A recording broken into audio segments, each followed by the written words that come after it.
नमस्कार दोस्तों। स्वागत है आपका इस यूट्यूब चैनल पे। तो जैसा कि आप जानते हैं कि इस सेशन में हम लोग कंप्लीट लुसेंट जीके कवर कर रहे हैं। तो चलिए वीडियो शुरू करते हैं। जल्दी से लाइक कर दीजिए और चैनल पे नए हैं तो जल्दी से चैनल को सब्सक्राइब कर लीजिए। तो इतिहास में मध्यकालीन भारत का ये पार्ट 11 है। ऑलरेडी जो भी वीडियो बना है उसका कंप्लीट आपको प्लेलिस्ट मिल जाएगा। एंशियंट का अलग है, जो मिडिवेबल यानी कि मध्यकालीन भारत है इसका अलग प्लेलिस्ट है। तो आप अगर एंशियंट वाला नहीं देखे हैं तो उसको भी साथ साथ में देखते रहिए और साथ में इसको भी कवर करते रहिए। और आगे भी हम सारा प्लेलिस्ट लेके आएंगे, अलग अलग जो टॉपिक होगा उस हिसाब से। तो चलिए वीडियो शुरू करते हैं। जल्दी से लाइक कर दीजिए और चैनल पर नए हैं तो जल्दी से चैनल को सब्सक्राइब कर लीजिए। तो आज जो हम पढ़ने वाले हैं जहांगीर के बारे में, यहाँ से शुरू करते हैं। ठीक है, इसके पहले जो हम लोग पढ़े थे ऊपर, ठीक है, मुगल के बारे में हम लोग पढ़े थे, अकबर वगैरह के बारे में। तो अब हम लोग जहांगीर से शुरू कर रहे हैं। ठीक है, कि जहांगीर से शुरू करते हैं और इसके बारे में जो भी मोस्ट इंपॉर्टेंट पॉइंट है जिससे एग्जाम में क्वेश्चन पूछा जा सकता है तो उसको कवर करेंगे। एक एक पॉइंट को सही से पढ़ते चलेंगे, समझते चलेंगे, ताकि कोई भी पॉइंट छूटे नहीं और आपका एग्जाम अच्छे से क्लियर हो जाए। तो सबसे पहले अगर हम बात करें फर्स्ट पॉइंट का, कि जो अकबर था, ठीक है, उसका उत्तराधिकारी कौन हुआ। तो जो अकबर के बाद उसका जो उत्तराधिकारी हुआ वो सलीम हुआ, जो 24 अक्टूबर 1605 ईस्वी को निरुद्दीन मोहम्मद जहांगीर बादशाही गाजी की उपाधि धारण कर गद्दी पर बैठा। तो जो सलीम था वो कौन सा, मतलब उसको कौन सा उपाधि मिला, तो नूरुद्दीन, ठीक है, नूरुद्दीन मोहम्मद जहांगीर बादशाही गाजी, ठीक है, और यही उपाधि धारण करके वह गद्दी पर बैठा।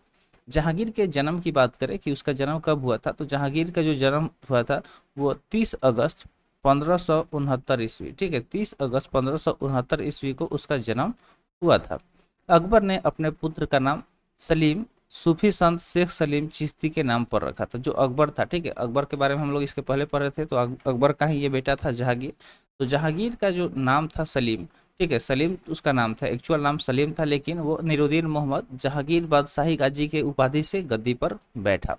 तो जो उसका सलीम नाम था वो किसके नाम पे रखा अकबर ने, तो अकबर एक सूफी संत थे, ठीक है, सूफी संत जिनका नाम था शेख सलीम चिश्ती, तो उनके ही नाम पे अकबर ने अपने पुत्र का नाम सलीम रख दिया। जहांगीर को न्याय की जंजीर के लिए याद किया जाता है। तो जो जहांगीर है उसको, मतलब उसको किस लिए ज़्यादा जाना जाता है, तो न्याय की जंजीर के लिए उसे याद किया जाता है। यह जंजीर सोने की बनी थी और वो जो जंजीर थी वो सोने की बनी थी, जो आगरे के किले के शाह बुर्ज एवं यमुना तट पर स्थित पत्थर के खंभे में लगवाई हुई थी। ठीक है, तो जंजीर ने क्या किया था, न्याय के लिए एक जंजीर बनवाया था और उस वजह से उसे याद भी किया जाता है।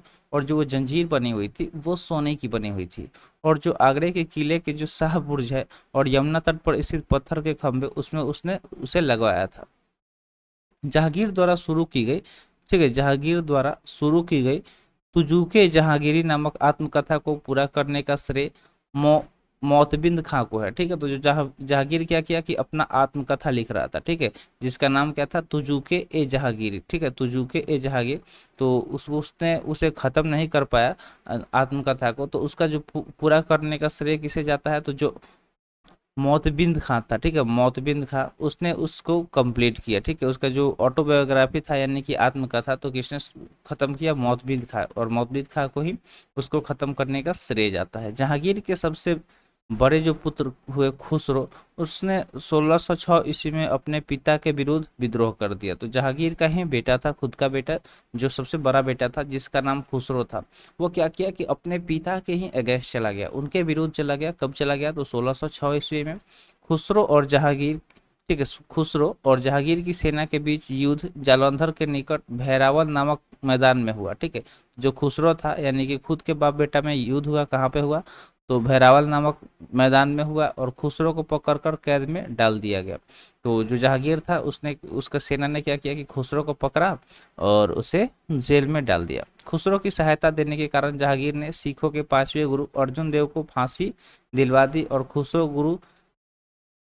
गुरु से गोइंदवाल में मिला था। ठीक है, तो जो खुसरो था, खुसरो को सहायता पहुंचाने के लिए क्या किया कि इसको पता चला, किसको, जहांगीर को, कि खुसरो को कोई और मदद कर रहा है, और वो थे सिखों के पांचवें गुरु गुरु अर्जुन देव। ठीक है, तो जैसे उसको पता चला उसने क्या किया, उनको फांसी दिलवा दिया।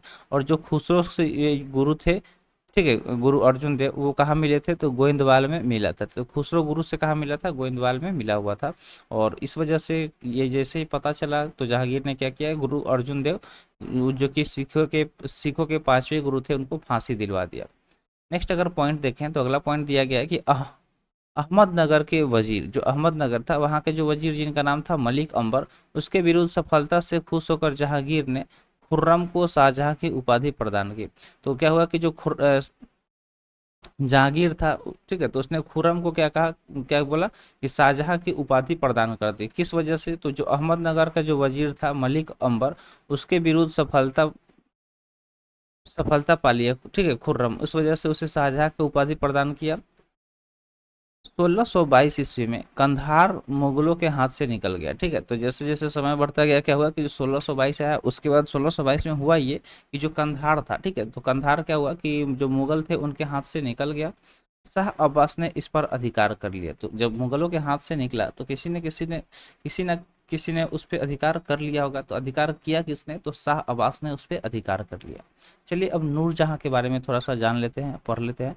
तो नूरजहां, तो जो ईरान निवास मिर्जा ग्यास बेग की पुत्री नूरजहां का वास्तविक नाम मेहरुन्निसा था। ठीक है, तो ये जो नूरजहां थी, अगर उनकी बात करें तो जो ईरान निवासी मिर्जा ग्यास बेग थी, उनके ही पुत्री का नाम नूरजहां था। ठीक है, वह उनकी ही पुत्री नूरजहां थी। और नूरजहां के अगर रियल नेम की बात करें, वास्तविक नाम क्या था, तो मेहरुन्निसा। ठीक है, मेहरुन्निसा इनका वास्तविक नाम था। अगर आगे हम बात करें तो 1594 ईस्वी में नूरजहां का विवाह अली कुली बेग से संपन्न हुआ। ठीक है, तो उस क्या हुआ कि 1594 ईस्वी में जो अली कुली नाम का एक व्यक्ति था, जिसके साथ नूरजहां का शादी संपन्न हुआ।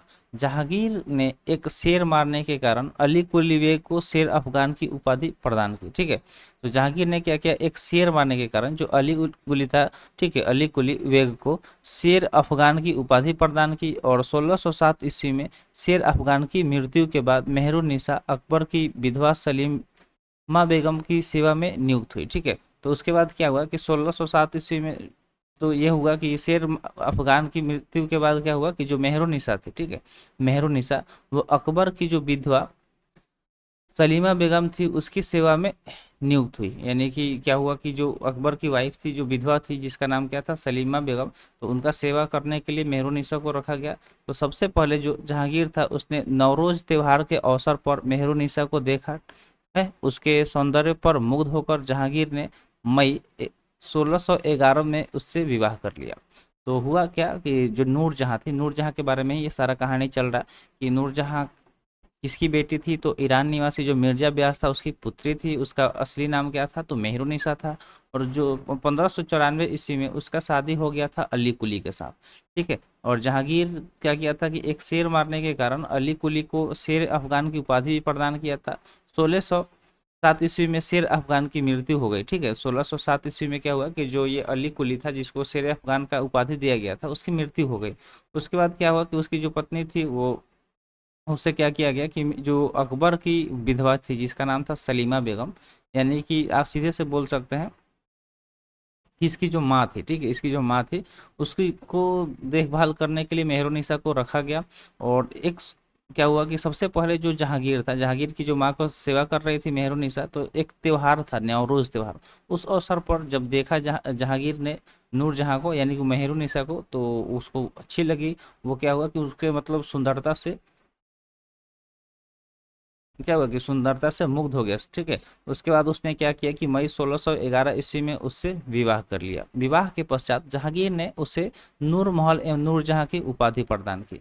और जब उसने उससे शादी किया तो नूर महल और नूरजहां दो उपाधि उसे प्रदान की। नूरजहां के सम्मान में जहांगीर ने चांदी के सिक्के जारी किए, और जो नूरजहां थी उनके सम्मान में उसने क्या किया कि चांदी के सिक्के भी जारी कर दिए। तो ये सारी चीज़ें हुई।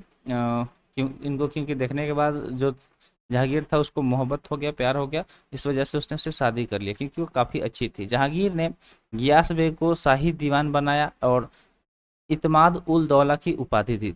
तो जो गियास बेग थे, ठीक है, उनको शाही दीवान बना दिया किसने, जहांगीर ने, और इतमाद उल दौला का उपाधि भी दे दिया। लाडली बेगम शेर अफगान एवं मेहरुन्निसा की पुत्री थी। तो जो लाडली बेगम थी वो किसकी पुत्री थी? तो जो शेर अफगान और मेहरुन्निसा का शादी हुआ था तो उनसे एक पुत्री हुई जिसका नाम क्या था? लाडली बेगम, जिसकी शादी जहांगीर के पुत्र शहरयार के साथ हुई। तो इस इन लोगों में थोड़ा सा पता ना क्या चलता था। जैसे अगर देखा जाए तो जो मेहरुन्निसा इसकी बीवी हो गई, ठीक है, और उसकी बेटी थी, तो एक नज़र से तो उसकी बेटी हुई, लेकिन क्या हुआ कि जो उसकी बेटी जो जहांगीर था, ठीक है, तो उसका बेटा जो हुआ उससे शहरयार जिससे उसका शादी कर दिया गया। तो ये सब थोड़ा सा रिलेशन अजीब था, लेकिन फिर भी ये चीज़ आपको पढ़ना, जो दिया गया वो तो पढ़ना ही है। नूरजहाँ की जो माँ थी अस्मत बेगम, ठीक है, नूरजहाँ की जो माँ थी अस्मत बेगम, उसने गुलाम के इत्र निकालने की विधि खोजी, ठीक है, गुलाब से इत्र निकालने की विधि खोजी थी।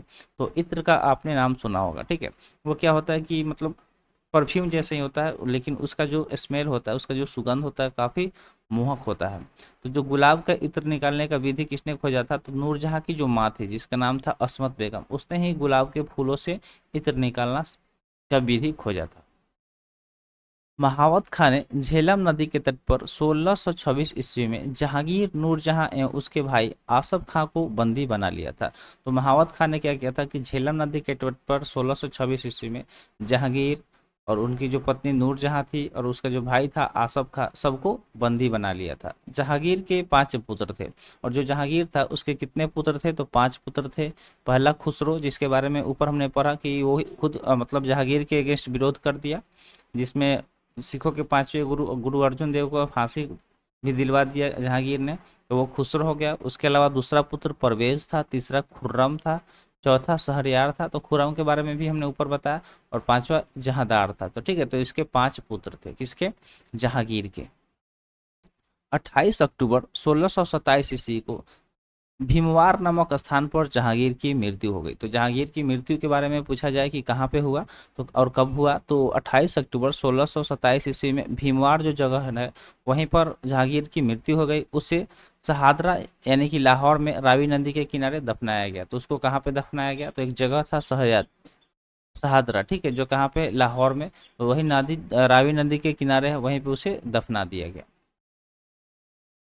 मुगल चित्रकला आपने चरम मुकद जो मतलब सबसे ऊपर चरम उत्कर्ष यानी होता है कि जो सबसे चरम पे था, तो किसके काल में? तो जहांगीर के शासन काल में पहुंचा। ठीक है, मुगल चित्रकला की अगर बात करें तो फेमस किसके काल में हुआ? तो जहांगीर के काल में ये फेमस हुआ। जहांगीर के दरबार के प्रमुख चित्रकार की अगर हम बात करें तो जो जहांगीर थे उनके दरबार में कुछ प्रमुख चित्रकार भी थे, जैसे कि गाजा रजा, अब्दुल हसन, मोहम्मद नासिर, मोहम्मद मुराद, उस्ताद मंसूर, बिशन दास, मनोहर एवं गोवर्धन फारूक बेग दौलत। ये सारे के सारे जो यहाँ पे नाम हमने आपको बताया, ये सारे जो जहांगीर थे उनके दरबार के प्रमुख चित्रकार थे। तो ये चित्रकारी को इन्होंने काफ़ी ज़्यादा बढ़ावा दिया, और इनके टाइम में जो चित्रकला था, मुगल चित्रकला, वो अपने चरम पर था। ठीक है, यानी कि बहुत ऊपर था। जहांगीर ने आजा राजा, ठीक है, आगा राजा के नेतृत्व में आगरा में एक चित्रणशाला की स्थापना की। तो जो जहांगीर था वो किसके नेतृत्व में? तो जो आगा राजा थे उनके नेतृत्व में आगरा में उसने क्या कर दिया था? एक चित्रणशाला की स्थापना भी किया था। उस्ताद मंसूर एवं अबुल हसन को जहांगीर ने क्रमशः क्या किया था कि नादिर अल उस एवं नादिरुज्जमा की उपाधि प्रदान की थी। तो जो उस्ताद मंसूर थे और अबुल हसन, उनको उपाधि दिया गया था। एक को नादिर अल उस दिया गया था, और एक को नादिरुज्जमा के उपाधि प्रदान किया गया था। किसके द्वारा? तो जहांगीर के द्वारा।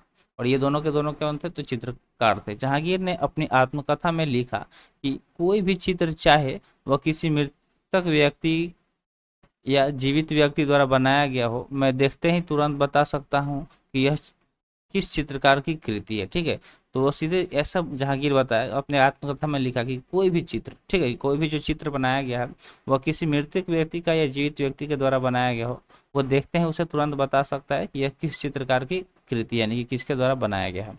यदि किसी चेहरे पर आंख किसी एक चित्रकार ने, भौं किसी और ने बनाई हो, तो यह भी यह जान लेता हूँ कि आंख किसने और भौं किसने बनाया। यानी कि मान लीजिए कि आप स्केचिंग देखते होंगे, जो स्केच बनाते हैं किसी का, तो ये इतना मतलब अपने आप को बता रहा था चित्रकला में, ये इतना माहिर था कि अगर मान लीजिए कि 4 लोग मिलके अगर एक चित्रकला को बना रहे हैं, तो ये बता सकता था कि किसने आंख बनाया है, किसने उस फेस का भौं बनाया है, ठीक है, इस तरह ये अपने आत्मकथा में लिखा था, किसने? तो जहांगीर ने। आगे बढ़ते हैं, दिया गया कि जहांगीर के समय को चित्रकला का स्वर्णकाल कहा जाता है। तो पूछा जाता है एग्जाम में डायरेक्टली कि जो चित्रकला का स्वर्णकाल था वो किसके समय में था। तो डायरेक्ट आपको याद रखना है जहांगीर के समय में, क्योंकि जहांगीर अपने आप को इतना बताता था कि वो जिंदा या मुर्दा किसी के द्वारा भी अगर बनाया गया चित्रकला हो तो वो देख के बता सकता है। यहाँ तक कि एक चित्रकला में अगर 3-4 लोग मिलकर बनाए हुए हैं तो भी वो बता देता कि किसने क्या बनाया है। आगे दिया गया कि इम्ताद उल दौला का मकबरा 1626 ईस्वी में नूरजहां बेगम ने बनवाया। तो जो इम्ताद उल दौला का मकबरा था वो कब और किसने बनवाया? तो 1626 ईस्वी में नूरजहां बेगम ने बनवाया। मुगल कालीन वास्तुकला के अंतर्गत निर्मित यह प्रथम ऐसी इमारत है जो मूल रूप से बेदाग सफ़ेद संगमरमर से निर्मित है। ठीक है, तो अगर हम बात करें मुगल कालीन वास्तुकला के अंतर्गत जो भी चीज़ें बनी उसमें सबसे पहला ये ऐसा इमारत है जो सबसे मतलब पूर्ण रूप से बेदाग सफ़ेद संगमरमर से निर्मित है, यानी कि इसमें किसी तरह का दाग नहीं है। और सर्वप्रथम इसी इमारत से पितृदुरा नामक जराऊ काम किया गया। ठीक है, तो जो सबसे पहले अगर इस इमारत की बात करें तो इसी इमारत में जो पितृदुरा नामक जराऊ काम है उसे किया गया था। अशोक के कौशाम्बी स्तंभ जो कि वर्तमान में प्रयागराज में स्थित है उस पर समुद्रगुप्त का जो प्रयाग प्रशस्ति तथा जहांगीर का लेख उत्कीर्ण है। तो अशोक के कौशाम्बी स्तंभ जो कि वर्तमान में प्रयाग में स्थित है उस पर समुद्रगुप्त के प्रयाग प्रशस्ति तथा जहांगीर का लेख के उत्कीर्ण किया गया है। जहांगीर के मकबरा का निर्माण नूरजहां ने करवाया था। ठीक है, तो जहांगीर का मकबरा का निर्माण भी करवाया गया, किसके द्वारा करवाया गया? तो उसकी जो पत्नी थी नूरजहां उसने ही करवाया था। जहांगीर के शासनकाल में कैप्टन हॉकिंस, ठीक है, तो अगर जहांगीर के शासनकाल की बात करें तो उनके एक शासनकाल में कैप्टन हॉकिंस, सर टॉमसरो, ठीक है, उसके अलावा विलियम फ्रिज एवं एडवर्ड टेरी जैसे यूरोपीय यात्री आए थे। तो ये सारे यूरोपीय यात्री हैं, तो पूछा जा सकता है कि कैप्टन हॉकिंस हो गए या सर टॉमस रो हो गए, विलियम फ्रिज हो गए या फिर एडवर्ड टेरी हो गए। तो इसमें से किसी का नाम देके पूछा जा सकता है कि ये किसके शासनकाल में भारत आए थे। तो याद रखिएगा ये जहांगीर के शासनकाल में भारत आए थे। तो जहांगीर का कहानी जो है यहीं पे समाप्त हुआ। तो हम लोग शाहजहाँ का शुरू करेंगे। तो शाहजहाँ के बारे में आपने सुना होगा, नाम तो सुना होगा भाई, क्योंकि शाहजहाँ ने क्या किया था? ताजमहल बनवाया था। ठीक है, और ताजमहल आप लोग घूमने जाते भी हैं या गए होंगे बहुत सारे लोग। तो चलिए शुरू करते हैं इनका स्टोरी यहाँ से। तो अगर हम बात करें शाहजहाँ के बारे में तो जहांगीर के बाद जो सिंहासन पर बैठा वो कौन था? तो वही शाहजहाँ थे। तो जहांगीर के बाद जो सिंहासन पर बैठा वो शाहजहाँ बैठा। जोधपुर के शासक मोटा राज उदय सिंह की पुत्री जगत गोसाई के गर्भ से 5 जनवरी 1592 ईस्वी को खुर्रम यानी कि खुर्रम जो कि शाहजहाँ था उसका जन्म लाहौर में हुआ था। तो इसका जन्म कहाँ पे हुआ था? लाहौर में हुआ था। और जोधपुर के जो शासक थे जिनका नाम था मोटा राजा उदय सिंह, उनकी पुत्री जगत गोसाई थी, उनके गर्भ से ही ये जन्म लिया था। 1612 ईस्वी में खुर्रम का जो विवाह था वो आसफ खां की पुत्री अर्जुमंद बानो बेगम से हुआ। तो उसके बाद क्या हुआ कि 1612 ईस्वी में जो खुर्रम था उसके शादी किसके साथ हुआ? तो आसफ खां की एक पुत्री थी, एक बेटी थी जिसका नाम था अर्जुमंद बानो बेगम, उससे हुआ, जिसे शाहजहां ने मलिका ए जमानी की उपाधि प्रदान की। तो जो शाहजहां था उसने उसे एक उपाधि प्रदान की, किस कौन सी उपाधि था? तो मलिका ए जमानी, ये उपाधि प्रदान की। ठीक है, और 7 जून 1631 ईस्वी में प्रसव पीड़ा के कारण उसकी मृत्यु हो गई। ठीक है, तो प्रसव पीड़ा के कारण क्या हुआ कि उसका मृत्यु हो गया। ये लेडीज में होने वाला एक तरह का प्रोसेस है, और जिसके वजह से क्या हुआ कि उस उनका मृत्यु हो गया। ठीक है, आगे अगर हम बात करें तो 4 फरवरी 1628 ईस्वी को शाहजहां आगरे में अबुल मुजफ्फर शहाबुद्दीन मोहम्मद साहिब किरण ए सानी की उपाधि प्राप्त कर सिंहासन पर बैठा। तो शाहजहां को कब सिंहासन पर बैठा? तो 4 फरवरी 1628 ईस्वी को सिंहासन पर बैठा। और कौन सा उपाधि धारण किया? तो अबुल मुजफ्फर शहाबुद्दीन मोहम्मद साहिब किरण ए सानी की उपाधि प्राप्त कर सिंहासन पर बैठा। तो ये जो उपाधि है काफ़ी लंबा चौड़ा है, याद रखना होगा तो रख लीजिएगा, नहीं तो थोड़ा सा देखिएगा 2-4 बार आपको समझ में आ जाएगा। तो अगर ऑप्शन में दिखेगा तो आप इजीली इसे टिक कर सकते हैं। आगे बढ़ते हैं। शाहजहां ने आसफ खां को वजीर पद एवं महावत खां को खान बाबा की उपाधि प्रदान की। तो शाहजहां ने क्या किया? 2 लोग, एक तो हो गए आसफ खां जिन्हें वजीर पद, और जो महावत खां थे उनको खान खाना की उपाधि प्रदान की।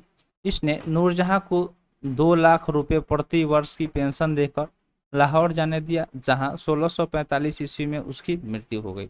तो जो शाहजहां था, इसने क्या किया, इसने कहा नूरजहां को कि ठीक है, आप 2 लाख रुपए प्रति वर्ष पेंशन ले लो, ठीक है, और लाहौर चले जाओ। तो लाहौर चली गई, वो जाने दिया, बोला कि आपको 2 लाख प्रति वर्ष मिल जाएगा। और वहाँ 1645 ईस्वी में क्या हुआ कि उसकी मृत्यु हो गई, किसकी, तो नूरजहां की। अपनी बेगम मुमताज़ महल की याद में शाहजहां ने ताजमहल का निर्माण आगरे में उसकी कब्र के ऊपर करवाया, ठीक है। तो जो उसकी बेगम थी जिसका नाम था मुमताज़ महल, उसकी याद में ही शाहजहां ने क्या किया था, ताजमहल का निर्माण आगरे में करवाया। ताजमहल का निर्माण करने वाला, ठीक है, जो ताजमहल का निर्माण हुआ तो उसका निर्माण करने वाला जो मुख्य स्थापत्य कलाकार था जिसका नाम था उस्ताद अहमद लाहौरी, ठीक है। तो कौन था, उस्ताद अहमद लाहौरी। मयूर सिंहासन की अगर बात करें तो वो आपको लाल किला में देखने को मिलेगा। तो जो मयूर सिंहासन है इसका भी निर्माण किसने करवाया था, शाहजहां ने करवाया था।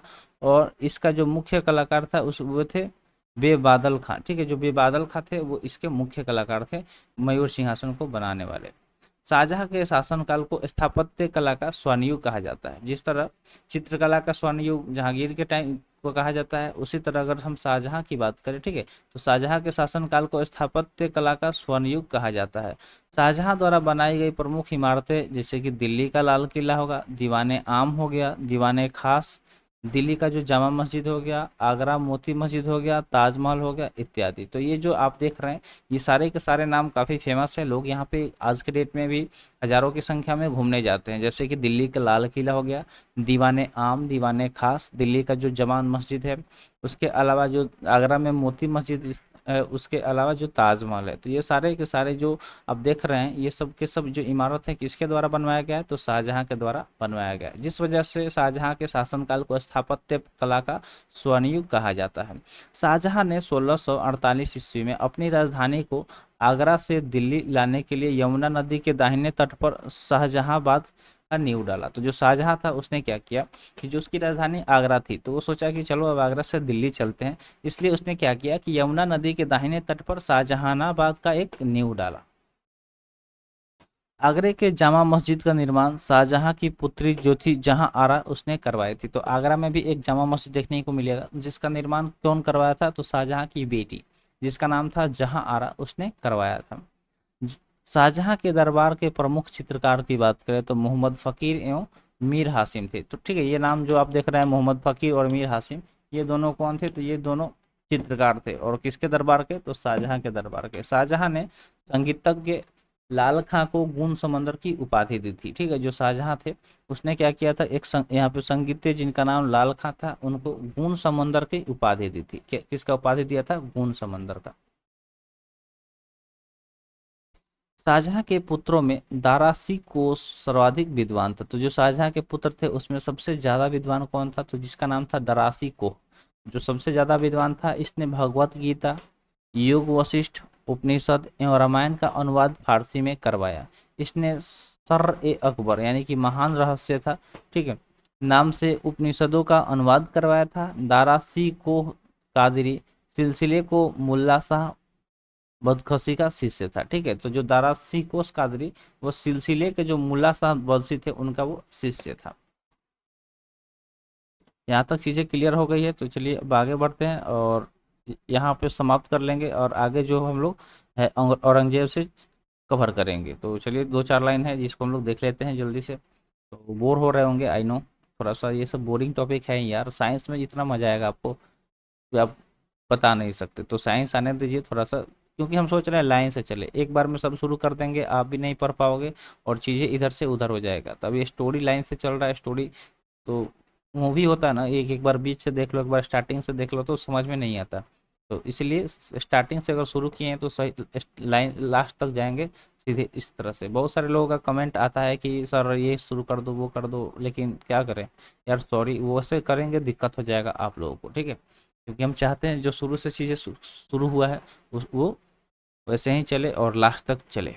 तो चलिए आगे बढ़ते हैं। नेक्स्ट पॉइंट दिया गया है कि शाहजहां ने दिल्ली में एक कॉलेज का निर्माण एवं दारुल वक्का नामक कॉलेज का मरम्मत करवाया, ठीक है। तो जो शाहजहां था उसने क्या किया कि दिल्ली में एक कॉलेज भी बनवाया और दारुल यक्का नामक कॉलेज जो थी उसका मरम्मत भी करवाया। सितंबर 1657 ईस्वी में शाहजहां के गंभीर रूप से बीमार पड़ने पर मृत्यु का अफवाह फैलाने के कारण उसके पुत्रों के बीच उत्तराधिकारी का युद्ध प्रारंभ हुआ। ठीक है, तो जो शाहजहां था, तो ऐसा अफवाह फैला दिया गया, उस वो बीमार पड़ गया, तो लोगों ने अफवाह फैला दिया कि उसका मृत्यु हो गया, जिसके वजह से उनके जो पुत्र थे उनके बीच में क्या हुआ कि अब होता है ना कि मान लो कि जो शाहजहां अगर मर जाता तो उसके बाद उसके कौन सा बेटा उसके लायक था उत्तराधिकारी बनने के लिए, इस वजह से उनके बेटों में क्या हुआ कि युद्ध प्रारंभ हुआ। उस समय जो सूजा बंगाल था, मुराद गुजरात एवं औरंगजेब दक्कन में था। ठीक है, तो सूजा बंगाल, मुराद गुजरात एवं औरंगजेब दक्कन में था।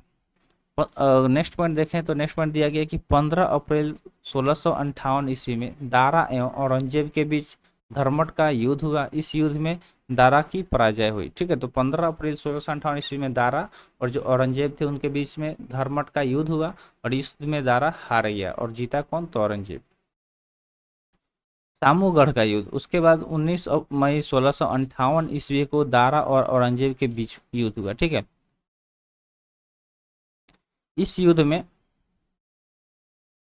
भी दारा की हार हुई। ठीक है, तो पहला युद्ध में तो हारा ही बेचारा, एक महीना बाद फिर से युद्ध करने आया और उसमें भी दारा की हार हो गई। उत्तराधिकारी का अंतिम युद्ध देवराई की घाटी में मार्च 1659 ईस्वी को हुआ। ठीक है, तो जो उत्तराधिकारी बनने के लिए जो आखिरी युद्ध हुआ वो कहाँ पे हुआ, तो देवराई की जो घाटी थी वहाँ पे मार्च 1600, एक साल बाद यानी कि हुआ, कब हुआ, तो 1659 ईस्वी में। इस युद्ध में दारा के पराजित होने पर, जैसे ये युद्ध हुआ उसमें फिर से दारा पराजित हो गया। उसे इस्लाम धर्म के अवहेलना करने के अपराध में 30 अगस्त 1669 को हत्या कर दी गई। तो जब वो हार गया इस युद्ध में, ठीक है, उसके बाद उस पर एक इल्ज़ाम लगा दिया गया कि जो इस्लाम धर्म है उसका वो अवहेलना कर रहा है, जिसके अपराध में 30 अगस्त 1659 ईस्वी को उसकी हत्या कर दी गई। शाह बुलंद इकबाल, ठीक है, यानी कि किंग ऑफ लॉयल्टी फॉर्च्यून के रूप में दारा इकोहा जाना जाता है। ठीक है, तो जो दारा सिको था वो किसके नाम से जाना जाता था, तो शाह बुलंद इकबाल यानी कि king of lofty fortune, no की लॉयल्टी, लॉफ्टी फॉर्च्यून इसके नाम से जाना जाता है। और आगे हम देखें तो दिया गया कि 8 जून 1658 ईस्वी को औरंगजेब ने शाहजहां को बंदी बना लिया। तो उसके बाद क्या किया कि 8 जून 1658 ईस्वी को जो औरंगजेब था वो शाहजहां को बंदी बना लिया। आगरे के किले में अपने कैदी जीवन के 8वें वर्ष अर्थात 22 जनवरी 1666 ईस्वी को 74 वर्ष की अवस्था में शाहजहां की मृत्यु हो गई। तो वो क्या किया था, जो औरंगजेब था वो काफ़ी हरामी टाइप का इंसान था, वो अपने खुद के बाप शाहजहां को कैद करके बंदी बना कर रखा था। तो बंदी बनने के बाद लगभग भाई 8 साल तक वो जिंदा रहे और उसके बाद वो मर गए। कौन, तो शाहजहां। तो शाहजहां का कहानी यहीं पे समाप्त हुआ। जो भी चीज़ था हमने आपको अच्छे से समझा दिया, बता दिया।